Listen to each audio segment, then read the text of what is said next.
Hi, I'm PGA professional Tom Maloney here at the Indoor Links at Webster Golf Club, Monroe County's premier indoor golf facility. The Indoor Links features 6 brand new, spacious, state-of-the-art TrackMan simulator bays. Our focus here at Webster Golf is to help you practice better and play better. There's no better place to do that than here at the Indoor Links. Here, you, your family, and friends can dial in your game using the same TrackMan technology the pros use. Plus, you can play some of the best courses in the world while enjoying our food and beverage service. Whether you are interested in practicing better, playing better, or both, we hope to see you soon. How would you like to get your ball flight on that path?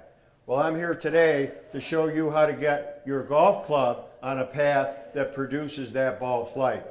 So you can see down here, the face angle, the face was directly square to the target at impact. The club path was traveling straight down the target line, and as a result, it produced very little spin. We call it side spin, but in essence, it's the spin axis that the ball flies on. When the face angle and the club path are aligned, that's what you're going to get. Very little spin that will cause the ball to curve to the left or right. Let's take a look at a couple of examples. In this case, the face is closed slightly.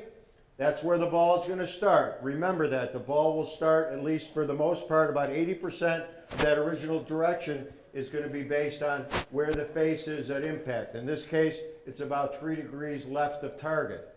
But because the club is traveling to the right of the path, it's going to cause that right, or in this case, positive spin axis. Pretty big one, by the way, 17 degrees. That's about like this, and that's what's causing that huge slice. Next one. So here's one where we've little overcooked the face, if you will. The good news about this swing is that the face angle and the club path are pretty much the same. They're only 1 degree different. And in fact, you're only going to get about a 1 degree spin axis. So this ball is going to start 8 degrees left of the target based on where the face was, but it's going to go directly straight because all the spin is in that same direction. What we want to do is get you to be able to change that picture so that, and you're going to do that with a face angle that's 0 or close to it and a club path that's facing right down the target line at impact. Let me show you how to do that. So I love these noodles, I use them for a lot of different demonstrations. So for this one, I got 2 noodles for you today. This first one is meant to just represent the path that we want that club to swing on. See how it follows a nice arc? And when that club is at the middle of the arc, you can see the face is straight down at the target, straight down the target line. Oh, by the way, if you remember your geometry, if you don't, I'll remind you, at the top of the arc, the club is also traveling directly down the target line. So the drill I'm going to give you today is one that will help you kind of solve both the path and the face problems at one time. Swing that club in a nice arc. Get the ball in the right place relative to the arc. The ball is going to start straight and stay straight.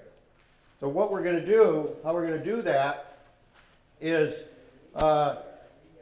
you'll see a lot of videos online, a lot of self-help books and tips that tell you to shallow out the club, or they might tell you to not come over the top. Unfortunately, that may be medicine for the wrong ailment. So what I want you to do is I want to give you a drill that will help your brain and your body figure out how to get your club on the right path. And the way to do that, so if the ball was right here in the middle of that arc, I would want to swing that club so it was closest to the noodle right when it hit the ball. What's happening at that point? The club face is straight. The club path was traveling right down the target line. So all I want you to do in this drill is to place a noodle. You have to straighten it out a little bit. Place a noodle right down the target line and take some swings where you feel like that club is closest to the noodle right when it hits the ball, right? If you're swinging over the top, you're going to hit the noodle there. If you're swinging too far inside, you're going to hit the other side of the noodle.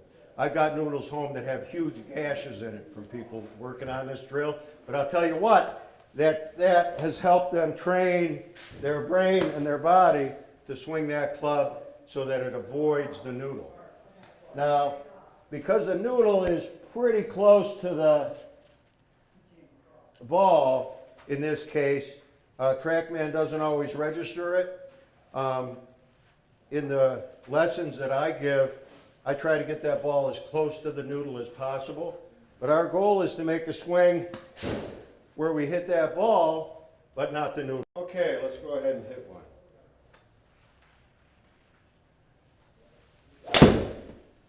That was maybe a little left, but not too bad.